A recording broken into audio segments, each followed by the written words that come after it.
Hi, my friend, Sam Villa here. I'm in New York studio let me start again for you. Good morning. Sam Villa here. I'm in New York City at a studio with Hairbrained, and we're going to be doing a haircut live.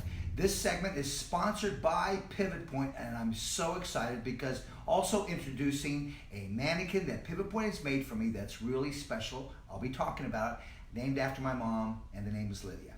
But let's get into the haircut. What I want to do is create a really kind of short little soft mullet type of haircut for you, but it's the way that it's been layered. I really think that the way we're layering hair and how we're doing things is really, really important. So you can just see the degree of shortness that I've got up there, but then the degree of length that I have, but it has a lot of versatility to it in terms of what it does. So I'm going to show you how I've actually created this step by step, and we're going to take it all the way from the beginning to the end, and I'm going to be blow drying that. The most important thing that we want to start out with is our sectioning. So let's start with the sectioning. What we're going to do is we're going to go through and we're going to create a horseshoe section in through the top now. And now with the horseshoe section, I want to go through and place the comb in front of the ear. And then I'm going to place my index finger there. So I'm looking for a natural transition from vertical to horizontal. Now I'm simply going to take the comb and just draw that hard line in. Now because I'm going to go through and create something that's very extremely short in the top, and it has a little bit of an overlap on it, I want to go through and change this section to a zigzag section. So watch how we're going to go through and we're going to get the zigzag section. This is where I want that zigzag. Going to take the wide teeth of the comb. Once you draw your solid line, come back through, draw all that hair back. Now come through and now just zigzag right visually where you saw that line, go up and down. Now come through and just take your index finger and slice it. And you can see how easily I've been able to get a zigzag. And the reason we want to use a zigzag within this horseshoe is, once again, just to create a really soft diffused edge on this hair that's on the crown area that's going to overlap. Let's go to the opposite side now. On the opposite side, once again, I'm going to use the comb, just placing the comb in front of the ear, vertically straight up. Where it comes off, that's where I'm going to go in and draw this line. So we see the hard line. Once we see that line, that gives you a visual where your zigzag is going to go, so you create a sense of balance to it. Take the comb, place it on the scalp, leave it on the scalp. Now just go up and down, taking that section. Now, if you miss it the first time, try again a second time. Now, the deeper you go, the more zigzags you're going to go. Now, if you compare this one, what happens, Sam? This one seems like they're wider apart. That's just because I didn't go enough extreme zigzags, meaning up and down. So watch again. So watch me go up and down, up and down, up and down, up and down. See how much more aggressive I was moving the comb up and down? Now watch. When I slice into that, now watch how I'm going to get all those little zigzags. So what I'm trying to do is just share with you a really cool way to get the zigzag without spending so much time actually sketching that in. All right, once we've got that part, then what I want you to do is I want you to just check your balance from one side to the opposite side. That is critical. Now let's just talk about mannequins. I love working with mannequins, and the reason I love working with mannequins, this is where the growth really happens. This is where the learning really happens.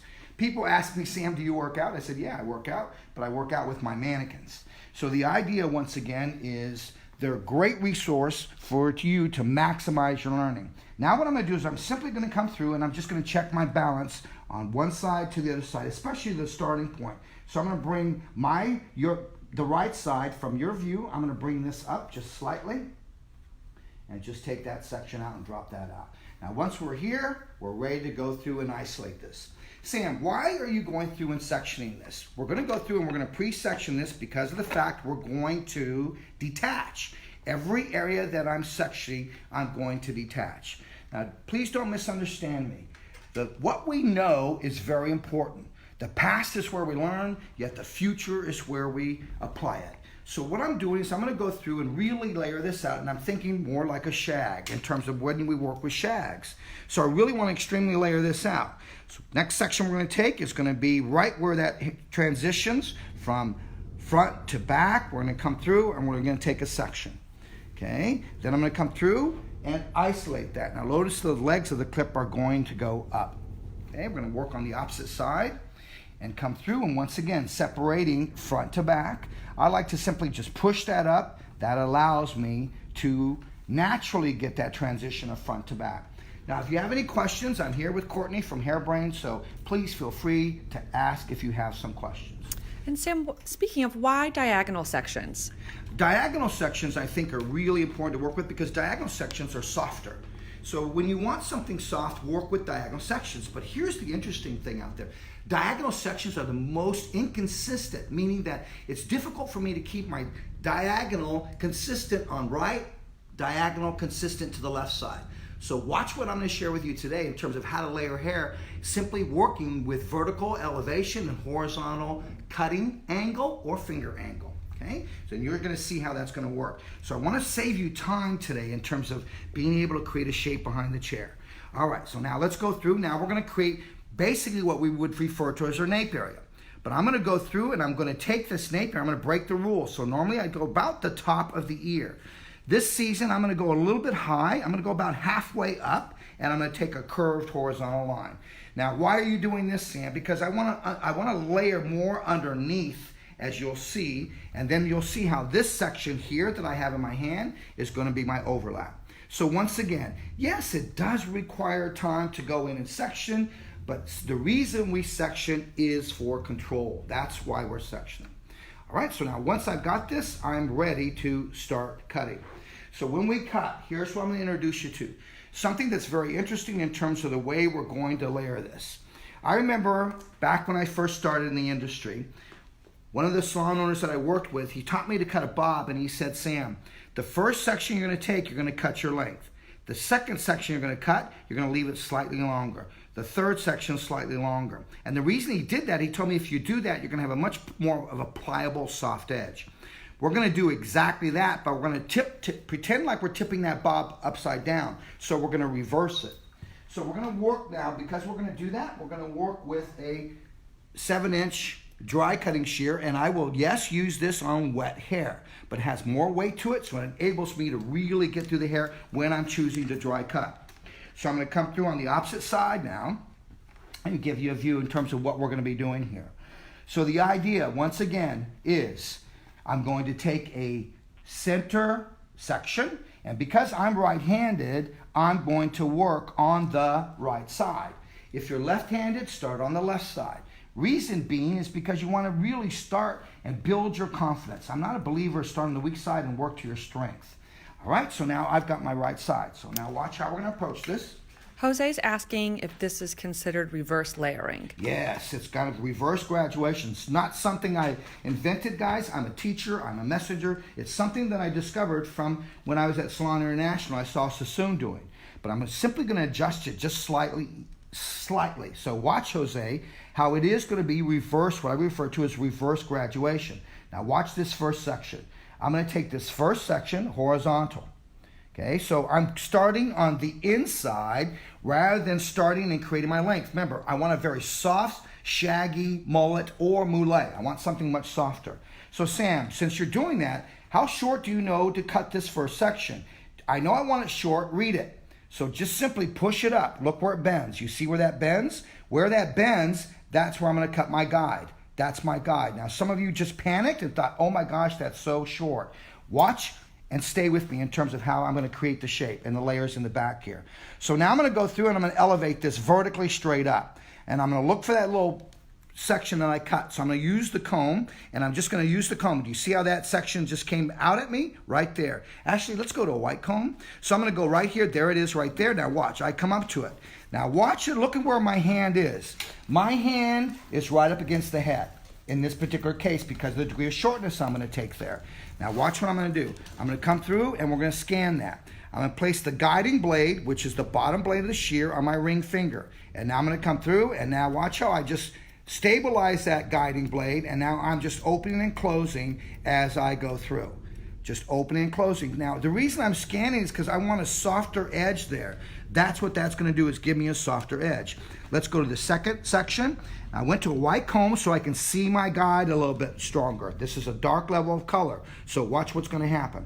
Now, here's where it's going to change. Remember that bob I talked to you about? What do you mean, Sam? Each section I go to cut now, I'm going to leave it slightly longer. So watch what I'm going to share with you. When I come through, look, I start on the top. There's my guide. Now watch me elevate up. Now when I see my guide, I don't cut to the guide. I want to share with you how to get a soft textured edge, like a serrated edge. So you see my guide, watch me slide that in between my two fingers, my index and middle finger, and now watch me cut. So Sam, you're extending the length on each section you're cutting. Yes, I'm extending the length by maybe about 1/8 of an inch. So it's going to give me a really soft edge. So the idea is to create the texture as I'm cutting with discipline, so that I'm not spending so much time texturizing afterwards. Now watch again. Watch how I use the comb. Now you're going to white comb, you're going to see it. There's that first section I cut. Now remember, that went into my hand. There's the second section I just cut. That goes into my hand. So you see how that guide slid inside? And now I come back through and I scan. Now I don't know about you guys, but I don't want to continue to cut hair the same way. I want to create a sense of enthusiasm behind the chair. What do you mean, Sam? Well, you could probably cut this vertical, but when you cut it vertically, it's really important that you maintain consistency. But when I cut vertically, I lose the consistency. Now watch what's going to happen, what I mean. By cutting this way, I'm elevating vertically, I'm cutting horizontal to the head shape here, in this particular case, to that area. I'm not square this direction, I'm square right to that section. Now watch what I got. When I'm done with this, look how I've been able to get an angle here. You're getting an angle that does this, that's soft around the hair. Now watch. What's so cool about this, watch, I could come in and just bevel that, and I could cut like a bob line into this, and you're starting to see the graduation already. I'm not going to cut this length until I'm done. Now watch how short it is in the back. You can see how short that is in the back, but I'm going to detail that afterwards. Here's what most people do. They'll start at the bottom, cut their length, and then they come in and start to graduate this, and now this is working short to long. So they're taking their finger angle on a diagonal. What Sam did was vertical and horizontal. Check the angle that I got. So Sam, are you saying think inside out? Yes, that's exactly what I'm saying. Watch what I got. If I take a section like this and I pull it out, can you see that I have a diagonal that goes from short to long, but it's very, very textured already? By taking sections like this, it's much more difficult for me to maintain consistency. Much easier for me to maintain consistency thinking vertical and horizontal. Let's think about that. The two strongest symmetrical lines that we have in society are vertical and horizontal. The moment you go diagonal, the problem is trying to keep that consistent diagonal line all the way through within the shape. If we go symmetrical, meaning working with horizontal lines and working with a vertical degree of elevation, you can see how I'm getting it short to long. I'm going to just pinch a section lightly up on the top. This is going to set me up for my guide on the left side of this back area now. Now watch me elevate. Look at the white comb. I elevate. When we get to that guide, now we're going to come through, stabilize the guiding blade, and cut it. We have a couple questions, Sam. Please. Allison is asking, what kind of scissors are you using and why? Okay, thank you for asking, Allison. What kind of scissors am I using and why? I happen to be working with a 7-inch dry cutting shear. And the reason being is because I'm working with a lot more mass of hair, and it's comfortable for me in terms of my hand when I go to scan. Now, some people might prefer a shorter shear. I like to place the guiding blade on my ring finger. Now you're thinking, Sam, well, by doing that, can you see that allows me to use the length of the shear to scan? Sometimes if I feel the shear is shorter, I get too close and I'm going through and I'm cutting my finger. I suggest you place some Band-Aids on your fingers when you're scanning until you feel really confident. I know that the 7-inch shear, it's a dry cutting shear. But I want to go in and use it in this particular case. So I use it for dry and wet. Well, Sam, why did you make it for dry? Because I want you to have a shear that's specifically for dry, because if you're using the same shear for everything, the shear dulls quicker. So we're giving you an opportunity to pick up a shear that's specifically made for dry, but yet I can use it on wet. Now look at the shape here. Look how I'm getting it narrow. See how that's coming in narrow? Now I'm not concerned with my length yet at all. I'm going after this all inside first. You can just start to see where I'm going with that and how much easier it is for you. And So Barbara's asking, how long is the first section? Do you think it's about 2 or 3 inches? I would say that first section was rather short. I would say it was probably about 1.5 to 2 inches. Remember what I said? You want to read it. Well, Sam, how do you base that? Well, take a look at the personality of the client. You know, if the client is a businesswoman, maybe I might not have gone short, but I also know this is a short haircut in here. Look how short that is in there. So I'd say it's probably about 1.5 inches, maximum maybe 2 inches. So the idea is, once again, you want this hair to bend. What I don't want you to do is lift this up and put this right there. Now watch, you're going to have that much length. So you be careful. When we elevate vertically like this, you have to be aware, what's the length inside? That is critical, critical, critical. All right, now look at how I've got this shape and how, if I run my hands through it, this almost feels like it's been razored. And that's the beauty behind it. Okay, now I'm going to come through and I'm just going to come to my length and just start to release my length and just start to take some length out. But when I go in, I take the length. Watch how I'm just going to take the length. I'm just coming in, I'm just going to freehand that length out now. And I like doing this in these particular cases where I have a lot more length. If it was shorter, I'd probably come in a little bit more with a blending shear. But I'm just coming in with my dry cutting shear and just tapping that. We have a slide cutting shear, but I'm not slide cutting this. I'm just going through and I'm just bite, bite, bite. That's what I like to say. Just flex your thumb and just bite into that. Can you use this technique on curly hair? This reverse graduation, can you use this on curly hair? You can absolutely use it on curly hair. Yeah, let's talk about that. 1 being straight and 10 being curly. Okay, so 10 being really kinky curl. So you have to think about that. If you go reverse graduation, you're slightly leaving each section longer. On a scale of 10 kinky curl, you might see little shelves of that. So on a scale of 1 to 10, 10 being kinky, 1 being straight, I'd suggest you probably stop at about a 7, 6 or 7 in terms of the texture that you see. Remember, my friends, when you have hair that is very kinky and curly, then that's a different cutting method. Matter of fact, I wouldn't even be using a comb, and I would probably be cutting it more dry and cutting it natural to it. So that is another class in itself in terms of that. So just see how I'm getting all the length off. Another question? We have a lot of people just joining us, and they're asking, what mannequin are you using and what cut are you teaching? Right. Thank you for joining us. I'm working with a pivot point mannequin. This is one particularly made by a specific mannequin by Pivot Point, and I'm happy to say that it is a Samvia Pivot Point mannequin. And this is a mannequin that we really took time into, myself, our education director, Andrew Carruthers. We really took some time, and our team, in terms of determining what kind of mannequin we wanted. We wanted to give you a mannequin that had some extra length to it. This has been colored. We wanted to give you a mannequin that had a nice natural level, like a nice natural level 7 or 8, so that you could actually go in and color. So the mannequin itself, this is a new mannequin. The name of the mannequin is Lydia. I'm glad to say that I named this mannequin after my mom. What we want to do is give you something that you could get a number of cuts on, you could work long hair tricks on, and you could go in and use curling iron, work on your curling iron skills, and maybe get 2 or 3 different haircuts out of it. The density, we really paid, look at the density. We paid close attention to the density. I wanted to partner with Pivot Point and make my mannequin because Pivot Point makes the best mannequins. Not only that, I always look for the SA8000 tag. That's because I know that the manufacturing process is being dealt with ethically, meaning that the people that are making the mannequins are not mistreated. It's so important that we understand that. So do me a favor, my friends, support Pivot Point mannequins. I know when I worked in the fields, I was not treated properly. That's right, I picked strawberries. And it's amazing in terms of these people. It's so important that we treat these people well, and that's what I love about Pivot Point. They are guaranteeing that these people are treated properly and professionally in their working environment. So now you can just start to see how I'm really just starting to piece that haircut and just my length. And I like to get that out. I can go back in after I dry and do some more.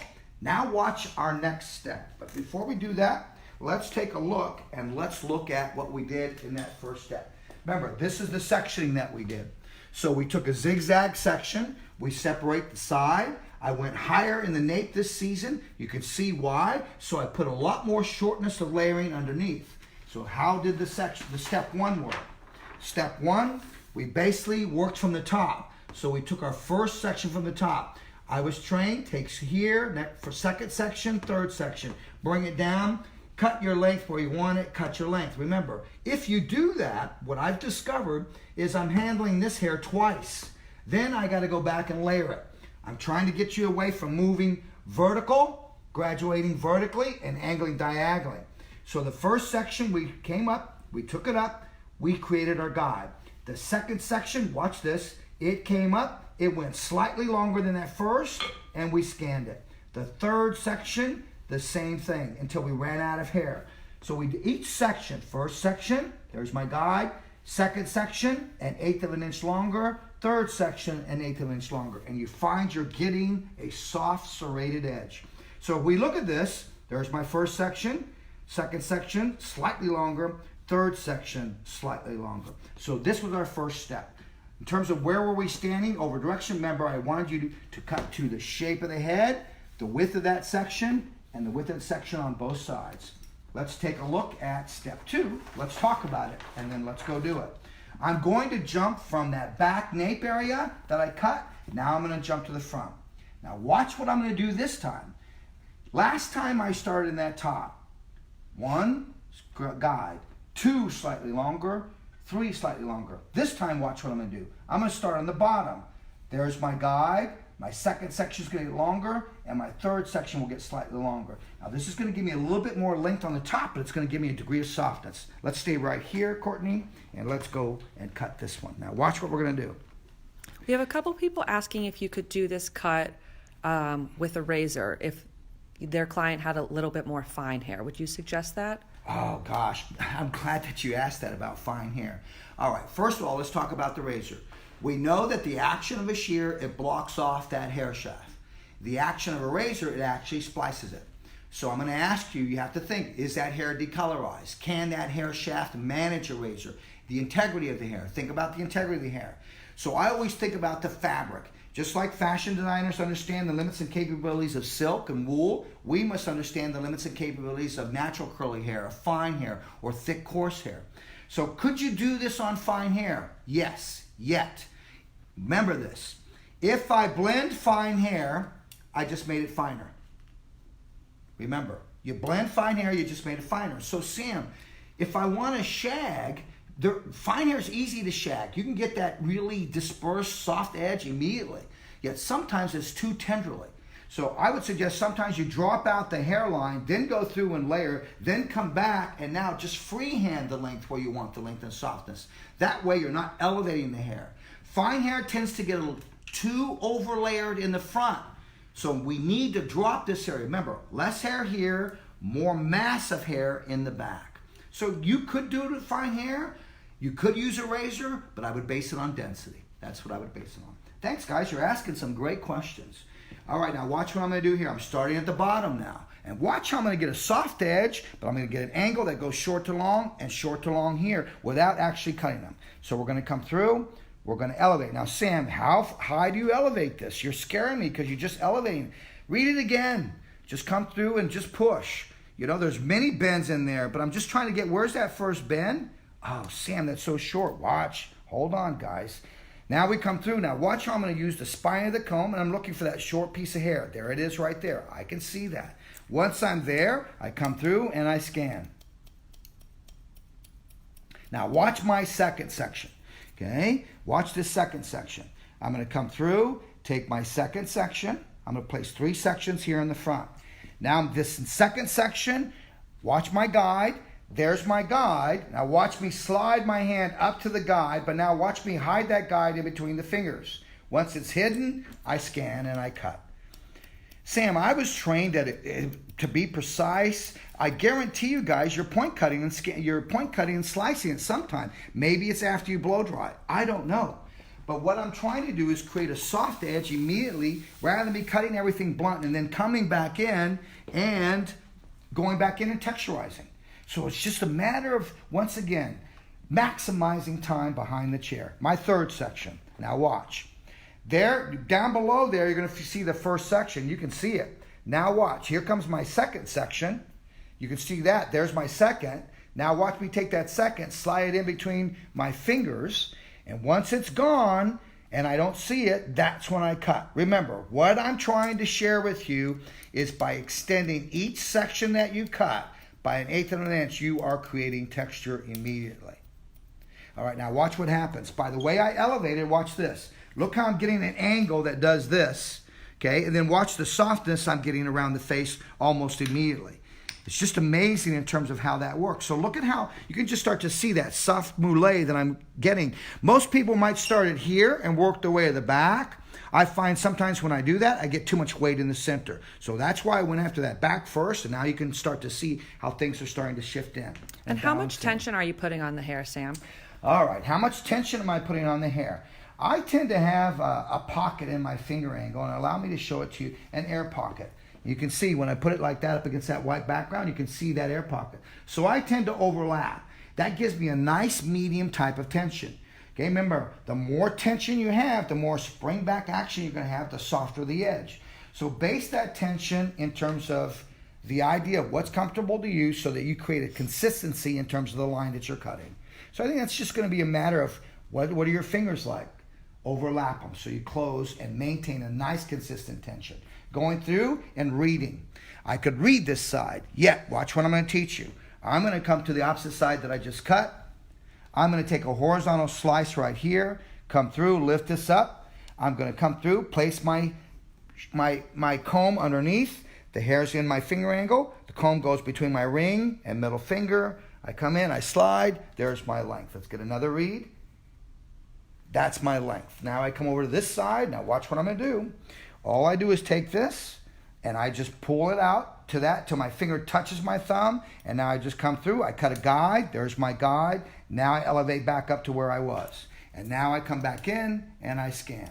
So Sam, is your elevation still vertical? Yes. So if I gave you a front view of this, you would see that this is vertical. My hand is up against her head. Watch. That's diagonal. That's horizontal. Diagonal, I want to be vertical. By cutting vertically, it's going to give me that angle that's going to complete short to long with a soft edge to it. So I don't know about you, but if I can find 3 or 4 ways to cut a one length bob, I'm going to find 3 or 4 ways to do it. And the reason being is because it's going to keep me a little bit more motivated and excited in terms of challenging myself behind the chair.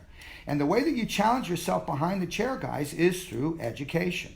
I believe as hairdressers, we must never cease to learn. There's always something out there that's happening, always something new that's taking place. So really get yourselves to some live education. I really believe that the resource of the computer is great, but my friends, the computer can't touch your heart and you cannot ask it questions. So let's see you at the ABS Chicago show. Let's see you at the Premier Philadelphia, Premier Orlando shows, and in Alabama. Let's see you at those shows. Why? Because of the atmosphere, the vibe, the connections that you're going to make. I mean, it's just extremely, extremely important that we continue to support live education. Now let's take a look.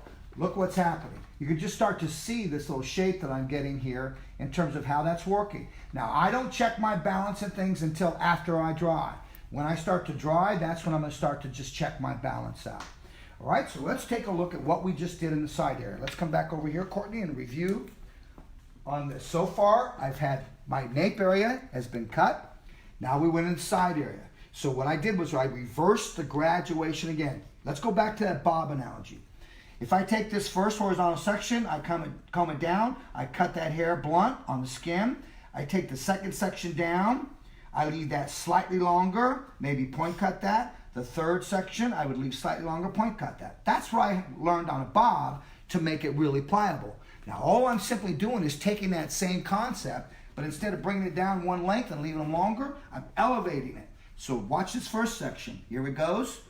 There's my first section. Okay, now my second section, slightly longer. And I had 3 sections. My third section, slightly longer. And then you want to square your hand right to that shape of the head. That was step 2. Look at the degree of elevation. Now let's go into step 3. Step 3 now is going to be this single back area that I have here. Now watch what I'm going to do. Remember, I'm talking about the art of layering, giving you some ideas on how to layer hair. Let's follow here and let's take a look. All right, so we're going to come through and we're going to take this back area now and we're going to work with that. So look at the degree of shortness that I have underneath. Look at the degree of shortness that I have underneath. Now look at this hair. Now what I want to do is I want to place a diagonal line that sits short to long softly over that. This is what's going to give that hair movement. It's going to make it frothy, give it today's texture, today's movement, today's volume. So we're going to take this section, and then watch how I'm going to cut this section to the round of the head. So I'm going to come through, instead of me cutting this whole section at once, all I'm going to do is I'm going to just come through, and I'm just going to blouse that. So I'm going to cut this. That is my corner there. So I'm going to create 4 sections. 1, 2, and then I'm going to come over here. I'm going to look for the corner. 3, 4. Sam, why are you creating 4 sections here and not taking everything just straight up? I want to really get this more round to the head. So by narrowing in the width of it from center back to the ear, there's a line or a transition that happens. If I put a box on top of the head, that's where that corner is, and that's how that's going to teach me to turn my hand accordingly. So I'm going to start in the center. I'll stay right here to the left of center. Take this first one. So Sam, what are you going to do? I'm going to elevate this. Watch. Elevate this. Now let's talk about this. The hair that lives here is getting what? Shorter. The hair that lives here, elevated up, is getting longer, and the hair that's getting here is longer. So Sam, are you saying that you're not going to take this section by section by section? No. I'm going to compress this and take it up and cut. Now watch, look at how short I am underneath. Watch how I'm going to get length that's just going to slide right over that. How do you know how short to cut? Once again, let's read it.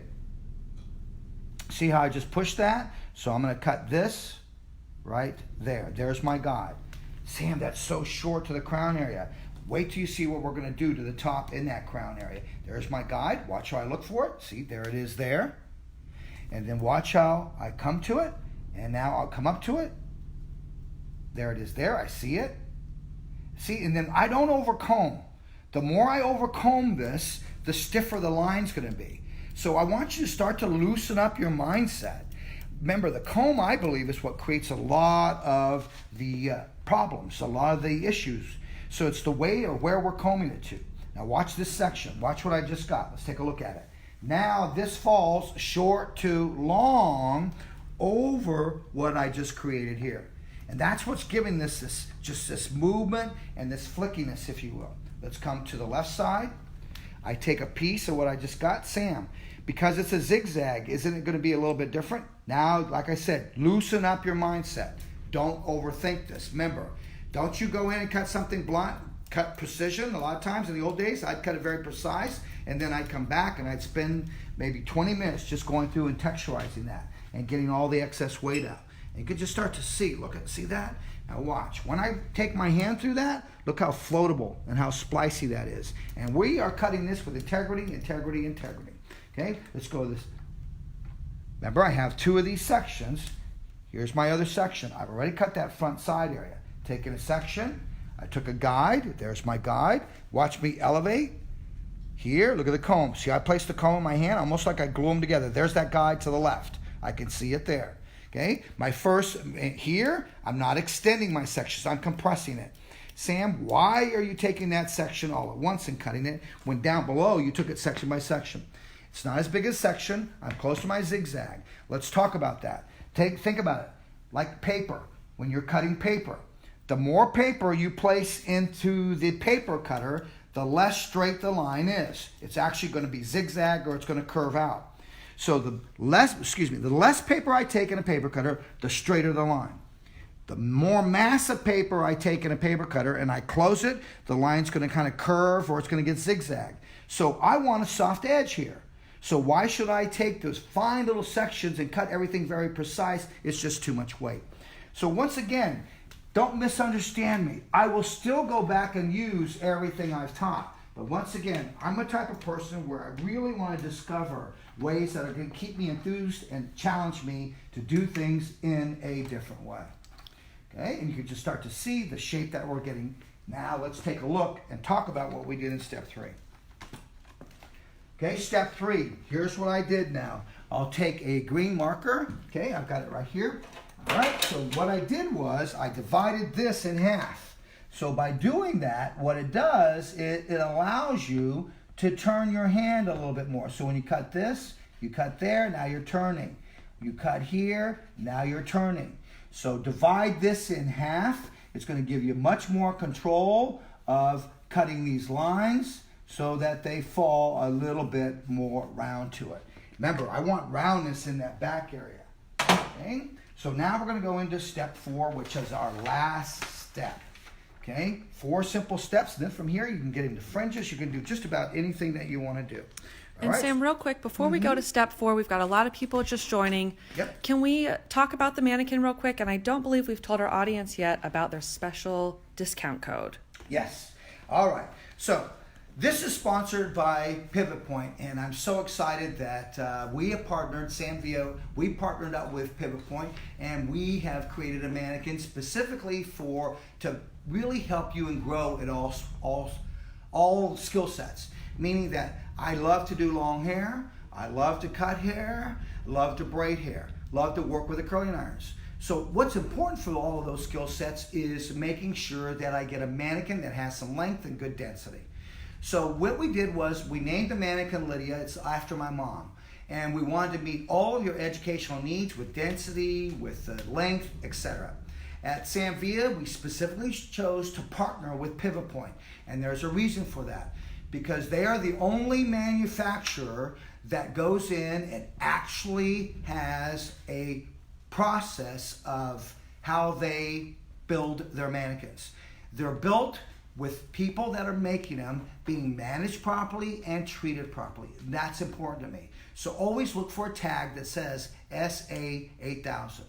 Now, Pivot Point has partnered with us, and the mannequin named Lydia has been named after my mom, and I'm proud to say that. We have a special code for you that you can get the mannequin at a great price from July 11th to Sunday, July the 14th only, and the code is Sam Via Lydia.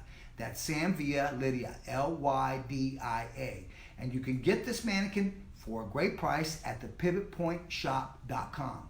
And the promotion, my friends, is only valid in the U.S. samvia.com. Make sure you check us out. So I'm really excited about the event here today with Hairbrained Live being sponsored by Pivot Point, because mannequins are my best friends. Why? Because they don't talk out. So make sure you check out that code at thepivotpointshop.com. I hope that helps you out in regards to the mannequin. All right, let's get back into the haircut now. All right, so now what I'm going to do is I'm going to move into this top area here. And this is that zigzag horseshoe that we have. And this is a real simple step here in terms of how I'm going to cut this. Product of choice. I really feel that product is not an option, it is a necessity. So when I started, I really sprayed this with Redken's One United. It's one of my favorite products to work with. It has 25 different benefits. One of the easiest products to really sell. Meaning that when we go through, I use it primarily as a cutting lotion. Sometimes I'll use it as a blow dry lotion. Sam is great for fine hair. Yes, but I like to put it in a water bottle and go half water, half One United. Just dilute it just a little bit and do that at the shampoo bowl. It's amazing to work with. And you can see this hair has been colored by Ashley Giannetti, and she went and used Redken color. What's most important about this, I love how the marriage of color is what gives you the strength of the season. Let's continue our haircut. Now what I want to do is I want to go into a middle part. I'm not concerned where she parts her hair yet. Okay, I will deal with that once I work my interior in. Now we're going to take a middle part. This is going to set up my graduation evenly on the top, my layers on the top. Then I'm going to separate front to back. And now I'm going to move to the opposite side. And I'm going to separate front to back on this side. Okay, so now when we look at this, if we can look at a kind of a top view of this, you can start to see there's a triangle. Okay, so if I put my hand and comb here, you can see there's a triangle. Okay, see that triangle? So the narrowness of the triangle is here, the width is her hairline. There's another triangle. So when we look at this, there's 4 triangles here. Now here's the object of what I want to create on top. I want to create the center of this apex. Let's call this plus sign. Where these lines cross, that's the apex.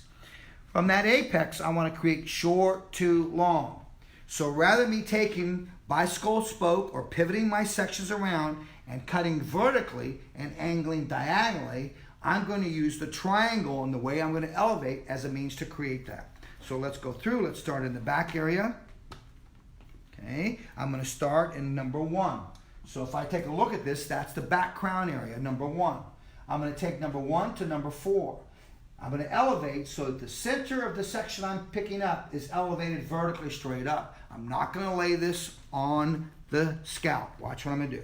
Now, because I've cut underneath, all of that is going to drop out. I let that drop out. Sam, how short do you cut this?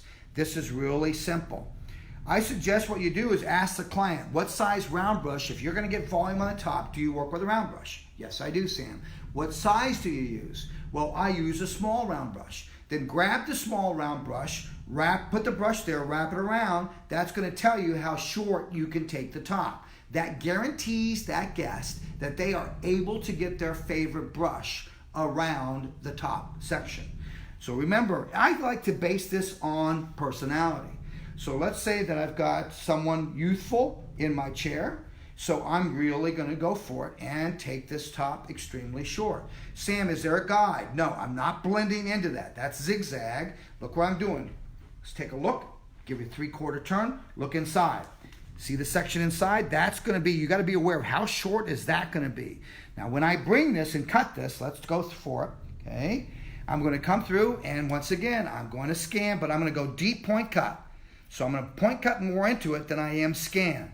And the reason being is because I want a little bit more of a shattered edge to complement my zigzag section. Now watch what we just created.